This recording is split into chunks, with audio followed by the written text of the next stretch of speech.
అందరికీ నమస్తే అండి.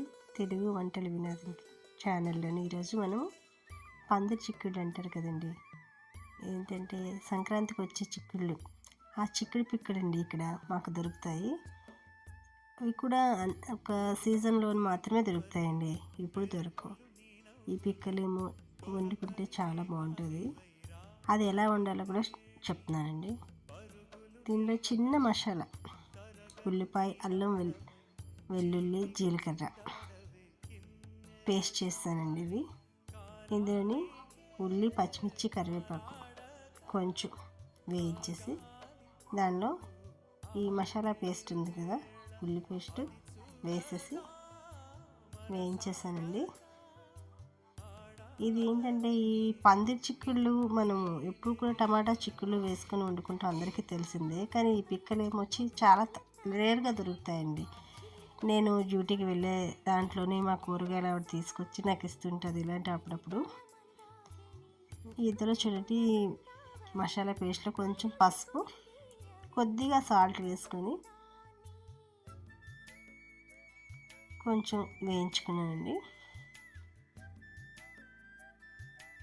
ఇది అడుగు పట్టకుండా వేయించుకోవాలండి, ఎందుకంటే ఆనియన్, అల్లం వెల్లుల్లి పేస్ట్ కాబట్టి మంచి సువాసన వస్తుందండి. ఇందులో టమాటా వేసుకొని ఇది కూడా బాగా వేయించేసానండి. కొంచెం ఇది సిమ్లో పెట్టుకొని మూత పెడితే దగ్గరికి మగ్గిపోతుందండి. చూడండి బాగా గుజ్జుగా ఎలా మగ్గిపోయిందో. ఈ మగ్గిపోయిన దాంట్లోని చిక్కుడు పిక్కలు ఉడికించక్కర్లేదండి, డైరెక్ట్గానే పచ్చి పిక్కలే నేను శుభ్రంగా నీట్గా కడిగేసి పక్కన పెట్టుకున్నాను. వీటి కలర్ ఇలాగే ఉంటుందండి, ఇందులో వైట్ కాదండి. తెల్ల చిక్కుడు పిక్కలు వస్తాయి, వేరేగా మనకు నానపెట్టి పచ్చిగా అమ్ముతారండి, అది కాదు. ఈ చిక్కుడు పిక్కలు వేరే. అది కలిపేసుకున్న తర్వాత ఇవ్వండి మంచిగా మసాలా కారం వేసానండి నేను. వేసిన తర్వాత కొంచెం సాల్ట్, ఇందాక కొద్దిగా వేసాను కదా, ఇప్పుడు సరిపడా సాల్ట్. ఇది పిక్కలు బాగానే ఉడికిపోతాయండి, దీన్ని ఏమీ ఉడికించాల్సిన అవసరం లేదు.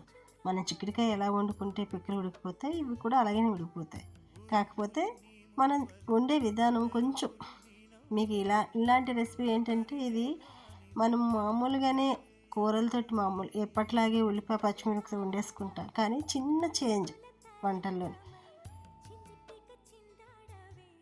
కొంచెం నీళ్ళు పోసుకున్నానండి, వాటర్ కాస్త పిక్కలు ములిగినంత వరకు వేసుకున్నాను. ఎందుకంటే మొత్తం అంతా కూడా ఆయిల్ అంతా పైకి వచ్చేంత వరకు మనం దగ్గరగా ఇంకించేసుకున్నాం అనుకోండి, టేస్ట్ చాలా బాగుంటుంది. వాసన కూడా చాలా మంచిగా, ఏంటంటే మనం ఒక చికెన్ అట్లాంటివి వండుకునే వాసన వస్తుంటుందండి.